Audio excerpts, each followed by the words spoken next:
Siona, na ndajnë edhe pak ditë një muaj nga zgjedhjet e përgjithshme parlamentare. Mund ta thoni pak se ku jemi me votën e migrantëve? Kam përshtypjen që jemi në fazën finale, sepse në Shqipëri kanë mbërritur kamionët me fletë e votimit që janë prodhuar në Sloveni. Të parat janë printuar fletë e votimit për diasporën, me që duhet nisë përgatitja.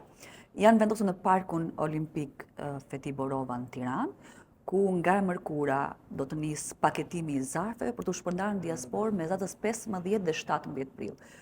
Për në Europë do të mbërrim brenda ditës me postën ekspres, ndërkohë që për në Amerikë apo kontinentet e tjera që më të largëta do duhet deri në 3 ditë maksimumi. Pra, le të themi brenda 20 prillit emigrantët do të ketë marrë këtë pakon zgjedhore që është e gjithë çka ju duhet për fletën e votimit dhe me gjithë çka ju duhet për të votuar në 11 maj. Dhe pastaj do të kthehen pas po në KQZ për të filluar pastaj numërimin i cili bëhet vetëm në datën 11 maj. Pra kur të ketë nisur numërimi në Shqipëri, do të nisë numërimi i votave nga diaspora. A mund na thoni pak si do bie në kontakt një shqiptar i diasporës me fletën e votimit? Atëherë, siç e tregova, pakoja zgjedhore është kjo, është e njëjtë për gjithë në anën përmbajtësore dhe rregullat janë të njëjta. Nuk mundet që këtë zarf zgjedhor ta marrë asnjë familjar apo i njohur tjetër, as nuk lihet te kutia postare ku ata që janë jashtë Shqipërisë se kanë shumë të shenjtë dinë që është një gjë e rëndësishme për ta. Do duhet takohen personalisht me postierin. Dhe këtë do ta bëjmë përmes 3 shanseve. Postieri është detyruar nga kontrata që ka me KQZ-n DHL-ja të shkojë 3 herë në adresën e dhënë nga zgjedhësi dhe të 3 herë të jenë në ditë të ndryshme dhe në orare të ndryshme. Pra nëse vjen ditë në orën 10 para ditën në këtë gjë, duhet vi ditën tjetër pas dite. Por në çdo rast postieri do t'i lërë një shënim te dera votuesit shqiptar në diasporë, duke i thënë që unë erdha këtë ditë dhe kam ndërmend të vi 2 herë tjera në këto orare. Dhe në qoftë se nuk e gjen asnjë prej 3 herëve, të jep një mundësi që të shkojë brenda disa ditësh, maksimumi 3 ditë, ta tërheqë kutia postare më e afërt, zura postare më e afërt të DHL-s. Dhe në qoftë se votuesi nuk e gjen asnjë nga 3 herët në shtëpi, ose nëse votuesin as nuk shkon ta marrë brenda afatit në zyrën postare, atëherë ky zarf kthehet në Shqipëri. Siona, ka pasur një arsye të rëndësishme se pse zarfi nuk mund të lihet te kutia postare, pasi kam parë shpesh komente që thonë që ne jemi gjithkohës në punë dhe nuk kemi mundësi që të jemi aty në shtëpi dhe të presim postierin. Po edhe ka shumë shqiptarë në Shqipëri që ditën e diel, ditën e votimit janë shumë të zënë me punë dhe mund të thonë që unë nuk shkoj të votoj, po të shkoj familja ime të votoj. Edhe ne kur shkojmë votojmë në Shqipëri, te qendra e votimit vetëm fletën tonë marrim. Dhe kjo është logjika edhe në emigracion për arsye tërësisht të sigurisë, edhe për shkak se vota është tërësisht personale dhe vazhdon të ngelet e fshet, do duhet që ta marrë individi personalisht, duke i treguar postierit një dokument identifikues që të sigurohet që është ai që e mori. Nëse ja japin familjarit, nuk kemi asnjë siguri që babai i merr të gjitha fletët e votimit, i plotson sido për gjithë familjen dhe i kthen mbas. Në çdo rast është marrëdhënie personale për të garantuar që ky zarf është kaq privat dhe vota është kaq e fshehtë që individi do duhet ta konsumojë personalisht. A i shkojë deri në fund pjesës që individi duhet ta konsumojë personalisht votën, ndërkohë që ai do votojë në shtëpi dhe në shtëpi do jetë bashkë me familjen? Ky në fakt është një risk real, sepse nuk ka mekanizma që garantojnë fshehtësinë e votës, edhe pse parimi është i njëjtë. Do ju tregoj më vonë çfarë ka brenda këtij zarfi për të parë që aty KQZ-ju ju tregon që edhe fotografimi i votës vazhdon të jetë një vepër penale, por nuk ka garanci. Pra ti mund ta marrësh, e gjithë familja uleni bashkë në tavolinë, edhe vendosni të votoni në mënyrë publike, ose aq më keq që mund të shkoni tek një lokal i partisë që është hapur në qytetin tuaj edhe të tregoni partisë si votuat. Ngre tërësisht në integritetin e vet votuesit që të zgjedh ta ruajë me integritet votën apo të bëj pazar me të. Shitblerja e votës apo dekonspirimi i votës në emigracion është më i lehtë sa i takon çfarë ndodh jashtë Shqipërisë. Sepse kur vjen në Shqipëri të jeni të sigurt që është e pamundur që dikush të kuptojë se për kë ka votuar gjithë secili nga votuesit jashtë. Siona, mund na thoni pak se çfarë përmban ai zarfi? Okej, vetëm kujdesu që ta shikosh përmes kamerës. Ky është zarfi që ju shkon të gjithëve dhe çdo kush merr fletën e votimit të qarkut që i takon. Pra nëse është një votues i qarkut Lezhë, i ka shkuar fleta e votimit për qarkun Lezhë. Pra do të hapim të zarfin e postës dhe brenda do të gjejnë disa materiale që unë do t'ju shpjegoj një nga një. Së pari do të gjejnë një zarf për kthimin e fletës votimit. Pra nuk ju duhet të blej një zarf, do ju sjellë postieri. Së dyti do të gjejnë një udhëzues të cilin duhet të lexojnë me kujdes, sepse ju tregon hapat një nga një si duhet veprojnë për të plotësuar me saktësi fletën e votimit.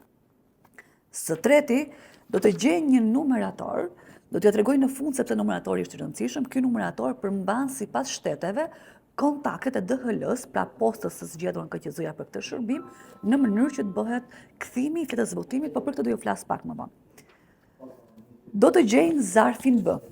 Ky zarfi B përmban shtetin ku është rezident emigranti dhe ka të shkruar po ashtu dhe qarkun ku votati shkon në Shqipëri. Ne morëm për shembull një votues në qarkun e Lezhës, do të përmbaj Lezhë. Tani ky barkodi këtu është i koduar emri i votuesit, por siç mund ta kuptosh me sy të lira, askush nga ne nuk e kupton dot se fleta e kujt është.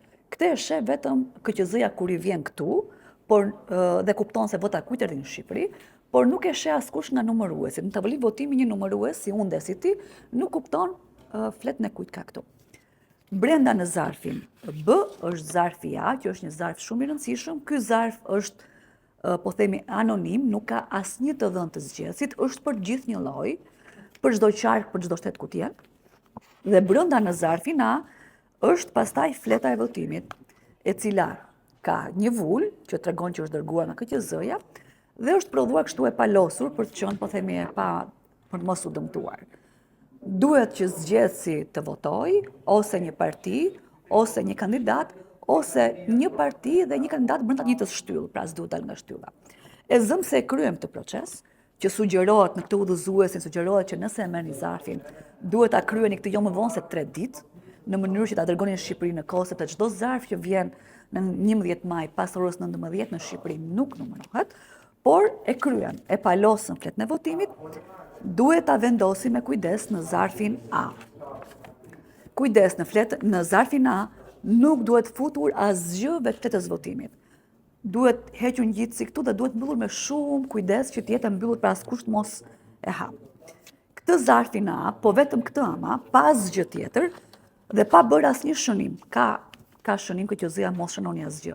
Sepse nëse ju shkruani emrin dhe mbiemrin tuaj këtu, do i keni treguar numëruesit të partisë se fleta e votimit e kujt është. Pra nuk do të bëni asnjë shënim dhe ta fusni në zarfin B. Asgjë, vetëm fletën e votimit. Pastaj ju treguam që KQZ-ja ju kishte dërguar edhe një zarf për kthimin e fletës votimit. Do duhet që të zarfin ta përdorni duke vendosur brenda fletën e votimit dhe po ashtu duke i hequr ngjitsin dhe duke e mbyllur me kujdes.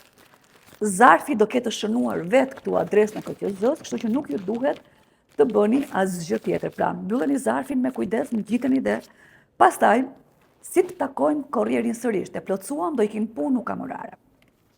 Në zarf KQZ-ja ju kishte dërguar edhe këtë numerator, po i quaj. Nëse ju jeni një votues shqiptar në Greqi, do të gjeni këtu se kush është kontakti që duhet telefononi për një post ekspres, pra post të shpejtë të DHL-s në Greqi. Duhet ta merrni të numër telefoni. Ta telefononi, ti thoni që unë jam në këtë adres, kam zarfin e votës për të kthyer dhe unë preferoj këtë orar, pra në varësi të kushteve tuaja të punës, dhe do të gjeni një gjuhë përshtatshme me korrierin në mënyrë që të vinë atë kohë që ju dëshironi. Pra duhet ta telefononi ju. Zarfi zgjedhor nuk duhet postuar si çdo postë zakon që ju e çoni në postë dhe e dërgoni. Duhet telefononi korrierin tuaj, të lini një takim me të në orarin më të përshtatshëm. Si na kam dhënë këtë fundit, gjithë kjo procedura, a mendoni që do step ose do ketë njerëz që nuk do e kuptojnë procedurën? Dhe a mund të ishte një procedurë pak më e thjeshtë në votim, nëse kemi modele të huaja? Tani, për të garantuar sigurinë që zgjedhësi e merr vetë flotën e votimit, po njëkohësisht edhe për të garantuar që kur vjen në Shqipëri numëruesi i partisë nuk e kupton se për kë votën e kujt po lexon, të gjitha ato elemente janë të domosdoshëm. Ki parasysh edhe klimën politike në Shqipëri, nivelin e lartë të mosbesimit. Ti më pyetë çfarë bëjnë tjerët. Kosova për shembull e printon online fletën e votimit. Shqipëria ende nuk është gati ti besoj kaq shumë institucioneve publike. Kështu që është çështje klimës besimit dhe element të nevojshëm që garantojnë si votuesin që vota e tij nuk kuptohet se për kë votoj, po njëkohësisht dhe partitë që askush nuk i futi duart rrugës për të ketërsuar votat. Pastaj, a do jetë kjo një arsye për të ulur numrin e votuesve real në fund fare? Mund të jetë, sepse sfida e parë është që ta marrim zarfin, të takojmë postierin, sfida e dytë është që zarfi vinë në Shqipëri brenda afatit. Ne kemi afërsisht 246.000 aplikant dhe që rezultojnë po themi, të regjistruar me sukses, do ju shkojë zarfi. Kjo mund ta ul numrin final. Por keni në konsiderat që të gjithë ne dhe kur ishte sistemi online për regjistrimit, thanë, wow, i komplikuar, nuk e bëjnë dot. Në fakt, ja dolëm, kështu që me gjitha të që po bëni ju, për mes sa intervista që po bëjmë ne, në mediat tona, po që do të bëjë dhe KQZ-ja, për mes një spotit posaçëm, po themi, informues, me siguri do ta zbusim pak të komplikacionin e gjithë. Asina, shumë faleminderit për intervistën. Faleminderit.